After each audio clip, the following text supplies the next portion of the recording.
Blaf 53, Africains, Africaines, bonjour, j'espère que vous allez bien.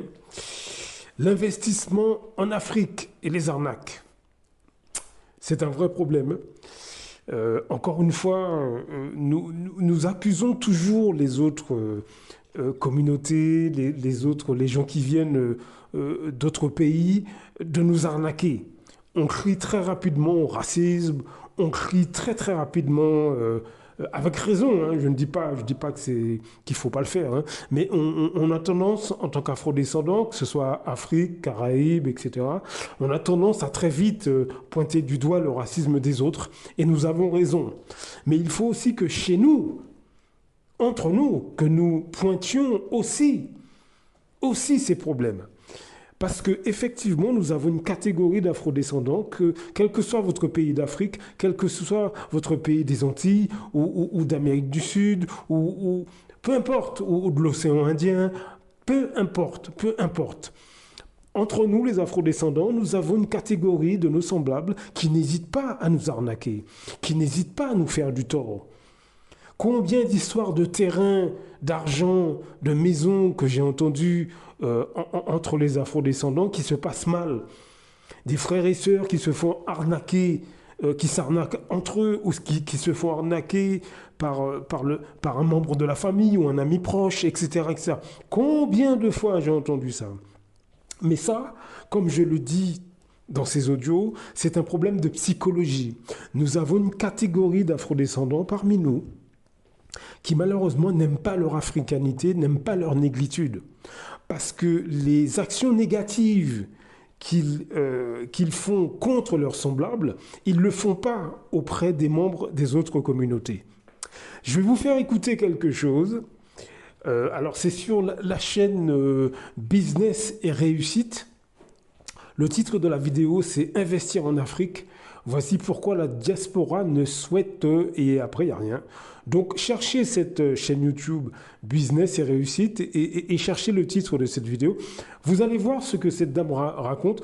Je vous mets un petit extrait et après on se parle. Ma crèche est de retour. Vous investissez, vous avez des partenaires. Par exemple, vous dealez avec un bailleur. Vous finissez d'améliorer en fait un logement, un site. Le bailleur veut récupérer le logement. Il commence à créer des stratagèmes en fait pour que vous partiez du logement. Vous avez beau avoir un contrat et tout, il vous met les bâtons dans les roues. Et si vous n'avez pas les pieds solides, c'est-à-dire que vous n'avez pas un bon entourage sur le plan conseil, sur le plan juridique, etc., bah vous allez vous retrouver à investir et puis laisser ça parce que le bailleur vous met les bâtons dans les roues. Et si ce n'est pas le bailleur, c'est d'autres partenaires d'affaires qui sont malhonnêtes. Donc quand vous avez ce cas de figure, vous vous dites, mais en fait, c'est quoi le souci? Quand vous avez ça une fois, deux fois, trois fois, vous vous dites, mais il y a un problème. Une fois encore, ça peut arriver deux fois. Ouais, pourquoi pas? Mais quand ça commence à être à chaque fois, vous avez l'impression que, voilà, c'est toujours des personnes qui souhaitent vous faire ça à l'envers. Il y a un souci. Ça veut dire que l'environnement business, c'est fait par des personnes, en tout cas, il y a une bonne partie de personnes, c'est pas trop ça en fait. En termes de moralité, de mentalité, c'est pas trop ça. Quand vous laissez ces gens-là, vous vous rapprochez de votre famille, la famille vous vaccine. Vous êtes avec les amis vous vaccinent, la dose adulte. Les histoires des résilients de la communauté, mais je vous assure, vous êtes choqués. On parle de millions de francs CFA. Et souvent, c'est des prêts conso. Des prêts qui sont pris en Occident pour investir sur place, pour construire des maisons sur place, pour acheter des terrains. Et vous récupérez ça. Les gens récupèrent ça ici sur place et ont l'impression que voilà, ça a été cueilli sur un arbre. Non, ça bosse dur de l'autre côté pour avoir cet argent-là. C'est un cumul de 3 boulots, pas d'heures de repos. Donc, faites très attention. Ne vous fiez pas à ce que certains postent sur les réseaux. Ce n'est pas la réalité de l'Occident. Et quand ces personnes-là se tuent à la tâche au quotidien pour vous envoyer de quoi acheter un petit bout de terrain, histoire qu'ils puissent construire, ou alors de quoi construire un petit logement pour que, voilà, au passage ou après, ces personnes puissent se poser, bah, c'est vraiment un crime de détourner ces fonds-là. Il y a des gens qui se sont retrouvés à devenir fous parce que des situations pareilles avec la famille, avec des amis. Quand vous avez des retours des personnes de la communauté, vous avez les larmes aux yeux. J'ai des personnes qui ne parlent plus avec des parents, avec des frères, avec des sœurs. Et je sais ce que c'est. Oui, je sais ce que c'est. Donc, pour vous dire que la diaspora souffre au pays, je vous assure que la diaspora souffre. Il suffit qu'on ait l'impression que vous avez un petit timbre de voix qui est différent. Vous payez doublement, triplement. Ça, c'est un autre point. J'étais déjà à quel point? J'étais au 4e point. Ça, c'est un 5e point. C'est-à-dire qu'il suffit qu'on entende un peu que vous avez un petit accent ou alors qu'à un moment on se dise que vous êtes sorti un peu du territoire. Tout double ou triple, voire quadruple pour vous. Quelque chose qui coûtait 5 000 devient 20 000 francs CFA pour vous. Si c'était 50 000, c'est 200 000. C'est-à-dire qu'il y a eu des services dans ce pays où vous arrivez, les autres vous disent qu'ils ont payé ça, mais quand ça arrive à votre tour, on vous dit non, c'est pas ça, non, on commence à vous trouver des excuses. Et lorsque vous les mettez devant leurs bêtises, face à leurs bêtises, ça commence à bégayer. Non, il faut arrêter. Et que ce soit dans le privé ou dans le public, c'est fatigant. Vous arrivez dans une pharmacie, vous allez au marché, vous allez n'importe où, on vous fait payer plus que tout le monde. Imaginez-vous, à un moment, c'est frustrant, à un moment, ça ne donne pas envie. Ça fait qu'il y a beaucoup de la diaspora face à ça. Ils sont frustrés, ils n'ont pas envie de rentrer parce que ils ont l'impression qu'en fait, ils sont devenus des étrangers. Quelque part, c'est pas faux. Parce qu'à un moment, ils ont perdu un peu certains codes, mais c'est difficile. Et le pire, c'est que lorsque ce sera une autre personne qui fera ça, lorsque ce sera un blanc, on va tout de suite crier au racisme. On va dire que ouais, c'est du racisme, c'est ci, c'est ça. Mais lorsqu'on fait ça à nos propres frères, à nos propres sœurs, on appelle ça quoi? Du tribalisme peut-être? On appelle ça quoi à votre avis? Quand on fait ça à nos frères et à nos sœurs, ça ne choque personne. Mais si c'était quelqu'un d'un autre continent qui le faisait, tout de suite on allait monter au grand créneau sur les réseaux sociaux pour se plaindre, crier sur tous les toits comment on n'est pas respecté, comment on est méprisé, etc. Mais comment on se comporte nous-mêmes vis-à-vis de nos frères et sœurs? Grande question. Le niveau, c'est-à-dire que le niveau d'escroquerie, vous voyez, la personne a toujours envie de vous escroquer. Sincèrement, vous rencontrez 10 personnes, 6 pensent d'abord à vous escroquer, 4 voilà, sont bienveillants. Voilà, donc là c'est pas moi qui le dis, je n'invente rien. Il y a des dizaines de témoignages sur l'Internet sur des arnaques perpétrées par nos semblables. Nous avons un vrai problème sur les bras. Nous avons un vrai problème sur les bras. Beaucoup de nos compatriotes ou de nos semblables n'hésitent pas à nous arnaquer, n'hésitent pas à arnaquer leurs semblables, n'hésitent pas à arnaquer leurs compatriotes sans vergogne, que ce soit Afrique, Caraïbes, etc. Il y a pas de... Je parle de l'Afrique d'une manière générale. Dans le monde noir, nous avons énormément d'arnaqueurs qui visent systématiquement leurs semblables et ils ne vont pas le faire auprès des autres. Donc pourquoi nous avons ce type de problème? Tout simplement parce que nous sommes en présence de gens que France Fanon, dans son livre Peau noire et masque blanc, décrit. Ce sont des gens qui se sentent supérieurs au monde noir. Ils estiment qu'ils peuvent arnaquer un afrodescendant et ça ne pose pas de problème. C'est ça la réalité.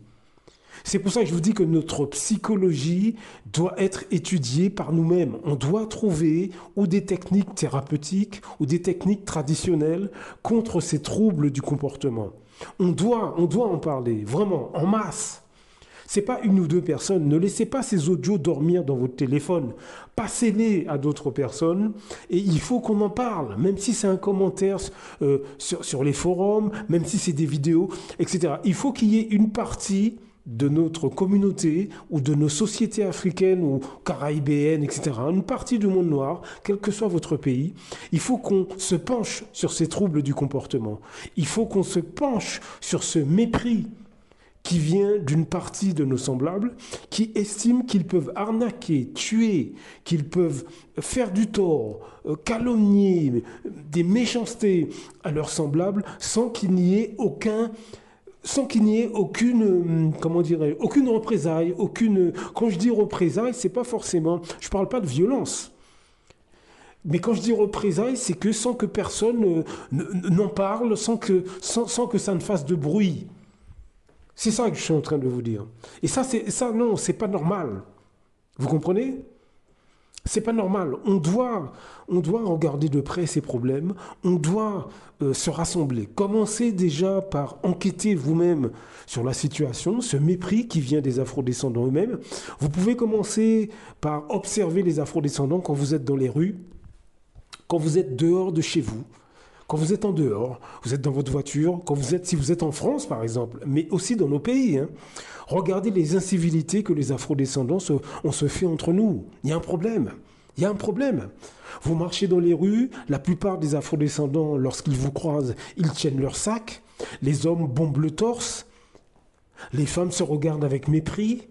Les hommes noirs, lorsqu'ils ne se connaissent pas, ils se regardent en chien de faïence.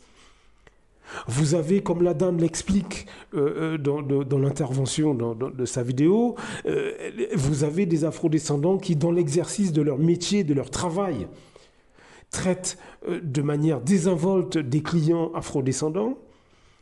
Donc il y a un vrai problème, Je crois que nous devons en parler entre nous, en famille, parlez-en, commencez par des gens qui sont réceptifs à vos propos. N'allez pas choisir des membres de votre famille qui jouent à l'autruche. Ne choisissez pas ce type de personnes. Rapprochez-vous de personnes qui pensent comme vous.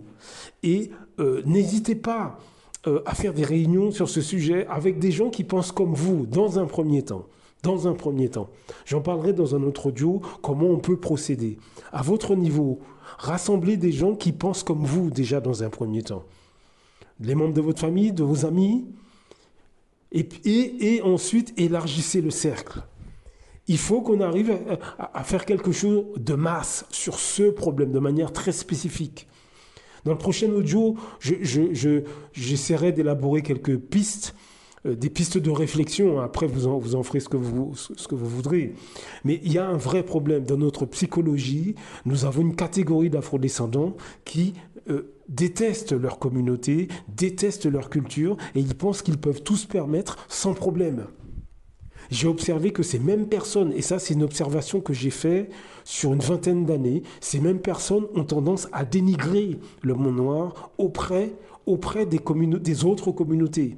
C'est-à-dire que lorsqu'ils sont installés dans un couple mixte, lorsqu'ils sont dans le milieu des Arabes, des Chinois, des Indiens, etc., dans nos pays et dans les pays d'Europe, ces gens-là se permettent, ces afrodescendants-là, ces hommes et ces femmes, se permettent de dénigrer l'Afrique, dénigrer le monde noir auprès des autres communautés. Ça aussi, c'est un très gros problème. Ça passe tranquillement à l'as, tout simplement parce que nous n'en parlons pas. Ces gens-là se débrouillent pour qu'il y ait une omerta. C'est ça que j'essaie de vous dire.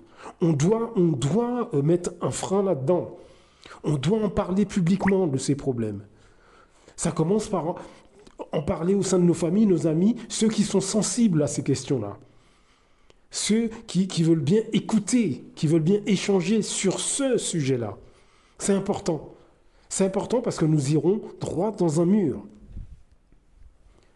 Est-ce que vous comprenez ce que je dis? C'est très important.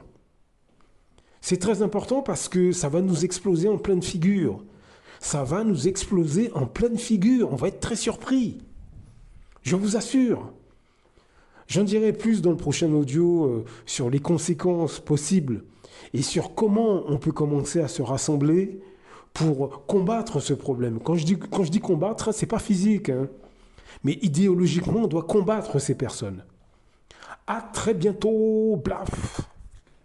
Beaucoup d'Africains se lèvent contre des autres Africains. C'est généralement à travers la corruption. L'Europe, l'Occident le sait. La meilleure façon de faire tomber un Africain qui se lève pour les intérêts des Africains, il faut aller corrompre ses amis ou ses compatriotes. C'est comme ça, c'est toujours à cause de l'argent. Celui qui a fait tomber son car, il a fait pourquoi? C'est parce qu'il voulait être son car à la place de son car.